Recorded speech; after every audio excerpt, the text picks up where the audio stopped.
అన్నిటికంటే ముఖ్యంగా కూడా బొబ్బర్లలో ఐరన్ 9 మిల్లీగ్రాములు ఉంది. మనకి ఒక 30 మిల్లీగ్రాములు ఒక రోజుకు సరిపోతుంది. కానీ ఈ విత్తనాల్లో ఎక్కువ ఐరన్ ఉన్న విత్తనంగా బొబ్బర్లు కూడా ఉందన్నమాట. అంటే చక్కగా రక్త పుష్టికి, బలానికి, అట్లాగే మాంసకృతులకి చక్కటి లాభం ఇస్తుందని అర్థమవుతుంది.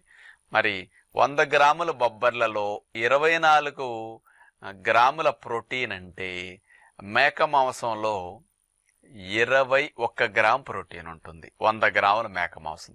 చేపల్లో 15 గ్రాములు, 18 గ్రాములు, 20 గ్రాములు, అట్లా 10 గ్రాముల ప్రోటీన్ రకరకాలను బట్టి, చేపలను బట్టి మారుతూ ఉంటుంది ప్రోటీన్.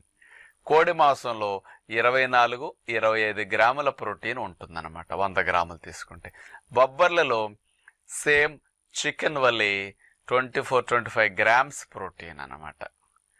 మరి తక్కువ ఖర్చులో